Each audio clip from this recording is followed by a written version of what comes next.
Hello, and welcome to another wonderful Wired Wednesday. My name is Ashley, and this is Google Privacy Checkup. Okay, so the first one we're going to do is we're going to go to Google. So you can just type in google.ca in your URL bar, just up here. And then if you see the first letter of your first name up here in the corner, it means you're already signed into your Google account. So you don't have to sign at all, it's already signed in. If this is not here and you see a blue sign in button, hit that and then just type in your Google credentials. Once again, your Gmail password is the same as your Google password. It's all connected, it's all the same. So what we're going to do here is we're going to click on here, and then we're going to go to manage your Google account. So what I'm going to do, I'm going to actually go into the search bar here, and I'm going to type in Privacy Checkup. So you can see here, this is the Privacy Checkup. I'm going to click here. And this will walk us through the things that we need to do. So right now we're looking at our privacy suggestions. So these are suggestions. It'll say how many you have when you first log in. So you can choose to deal with these right now, or you can choose not now, or you can actually just set it up as you go. Just kind of follow the instructions. So what this is showing is this is your privacy. So it says automatically delete web and app activity. Web and app activity helps you to get things done faster, discover new content, and pick up where you left off. You can control how long your activity is saved by setting an auto delete option. So if you were to go into here and set that up, you can see here that you can have a don't auto delete activity, or you can say auto delete after so much time. It's up to you what you would like to do. If you want to keep your activity, then you can keep it as well. It's up to you what you'd like to do. So say, for example, if I wanted to, so you see don't delete, I'm good there. Or if you want to set it, if you set it, then you're going to have to go to next, and you're going to go through all the things that way. So I'm going to hit don't delete activity, and I need to go back to privacy checkup. So then you're going to go to the next step. It says automatically delete YouTube history. So just like with the app and web history, it's the same thing. So basically what they're doing is you can set up an auto delete. After so many months, it will auto delete your YouTube history. So where this would come in handy is to say if you share a computer with your family, and sometimes you need to find things that you don't really want your family to know about. Like, for example, you have a diagnosis of some kind you're not really telling your family about, but you're looking on YouTube for information. That would be something where you'd want to auto-delete, certain YouTube videos off your account, etc. For your own personal privacy. So you can actually set that up by just hitting here as well and going through the same steps as the other one. Same idea, it will tell you how many months, that kind of thing, and then you can just keep going. Or you can just hit not now. And then make a plan for your account. So if your account becomes inactive, so something happens where you're not for a long period of time, what do you want to do with your data? So, for example, if something happens to you, heaven forbid you die, something like that, if your family has your login info, they can go in and they can deal with your account as they see fit, or your wishes, etc.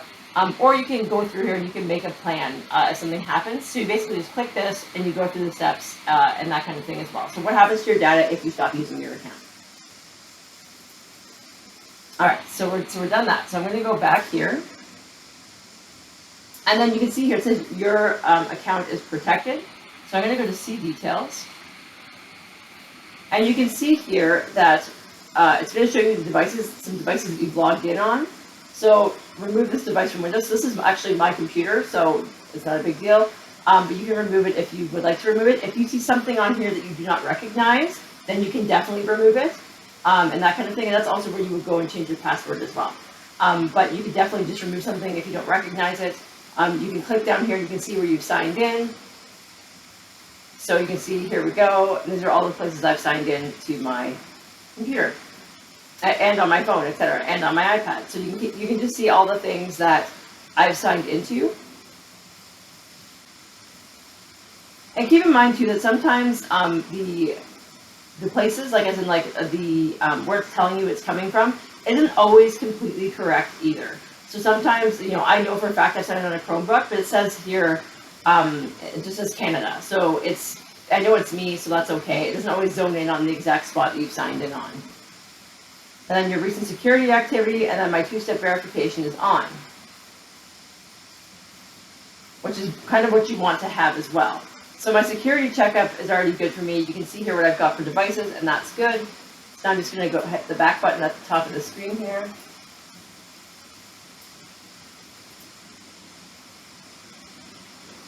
And there you are. So then they have your privacy suggestions, which is just what we looked at as well. And then you can kind of go down here and see. Or you can actually go down the side here and you can click through these. So you can go data and privacy, so it's just kind of showing you the same things that we kind of just went through. But it gives you a more overall overview of things. So you can kind of go through and see your activity. The maps timeline, if you have your locations turned on, it will show you where your device has been. So for example, at the end of the month, I get an email from Google stating where I've been this month. So if you don't recognize a certain spot, you can kind of, like once again, change your password, things like that. But they'll send you a map of places that you've been, if you choose to do that. So if you choose to have your location history turned on, this one's paused. On my other Google account, I have that set up to let me know these things. You can go through your activity as well. You can delete your history. You can go through your YouTube watch history, because once again, YouTube is part of Google now. It's under the Google umbrella. Your ad settings, so ad personalization. So you're going to see ads anyways. So if you want them personalized, you can choose to turn that on or off. Your personal results in search, you can decide whether Google search shows you personal results based on your info in your Google account. So that would be like your age, demographics, like that kind of thing as well. Google Fit privacy, so if you use Google Fit, which is like an app for your fitness and things like that, you can actually manage your Google Fit privacy by going in here as well. Info you share with others, so once again, you can go through and you can see who is seeing things. So I'll just click on this and show you. So you can see here that the ones that have little people are anyone, so anyone can see my name. Only me can see my profile picture to personalize my account. Only me can see my gender and my birth date and that kind of thing. So, and then my email account. So for this one, I actually have that anybody can see this because I use this one for work. So I'm okay with it being out there. It's just a work account and a personal account. So I have it so anyone can see it. You can add contact info here if you'd like to do that. Then once again, if you do that, you want to make sure you have only you, unless you want everybody to be able to see something like that, which most people do not. You can add like a little bio about yourself here, and then your work and education if you feel the need to do so.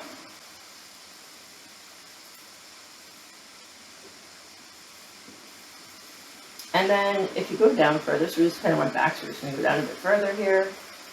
So your location sharing, so I'm not sharing with anybody.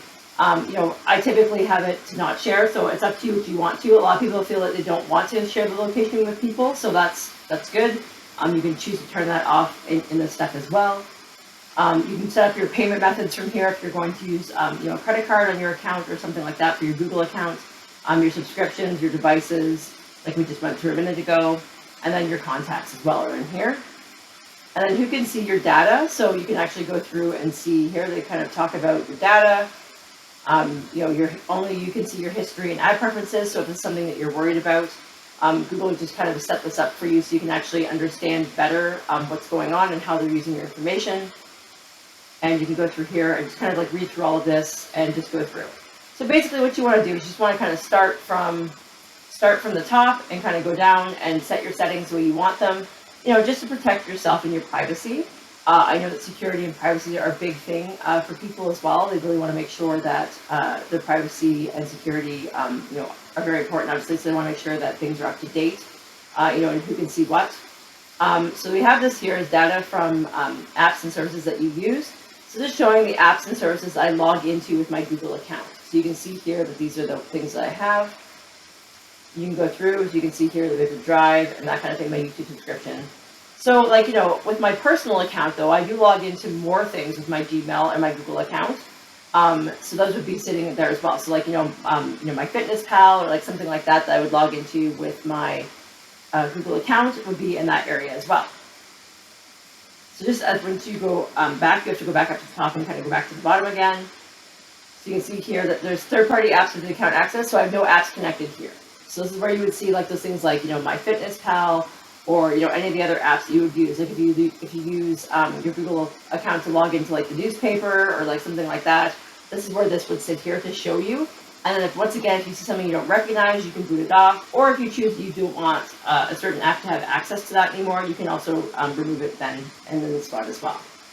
Download and delete your data. So you can actually download your data. So you can make a copy of your data from your Google account. You can do this with Facebook as well and things like that, where it kind of just brings it down to the cloud for you, and you can have access to your data to back it up if you need to do so.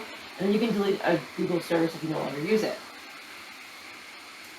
So once again, you can make a plan for your digital legacy. So what happens to your data? Once again, if something happens to you, heaven forbid you die, things like that, you can set up that plan. Once again, a lot of people have their family members who have access to their accounts as well. So if they can kind of decide what to do with your data, but you can also make decisions here right now. If something happens, you just tell your family member as well. You can delete your Google account. So if you do not want a Google account anymore, you can delete it. And then you can go through here and you can see search your Google account, etc., etc. And then going to security options. So once again, you can see that your account's protected. So if there's any issues with your account, it'll actually say it here. You can go into see details and take a look at that. Once again, you can see here that it says remove account from Windows. So this is my actual computer at home, which I don't use that much anymore, so I don't have to worry about that. Your recent security activities, so I'll go through here, and you can see here that my two-step verification is on, which is very important for security as well, because it will send you a text to your phone, or you have a backup email on here, or you have both. It's up to you what you want to do, but what they'll do is they'll text a code. So if something happens where you can't remember your password or that kind of thing, you can go to forgot password. It will send you a code to your phone that you then put into Google then, or it will send you a code to another email address. So not your Google email address, but like another email address. So if you have like a live email address or a Rogers or a Bell, but it's very important to change these things. So if you end up not having a phone anymore, or your phone number changes or your email changes, please change it, because if not, if something happens, you will not be able to access your account, and it is very difficult to get it back. So just really make sure that you're updating your information. Go through every once in a while and make sure that everything's up to date, just in case. You don't want to lose it. You don't want to lose your stuff.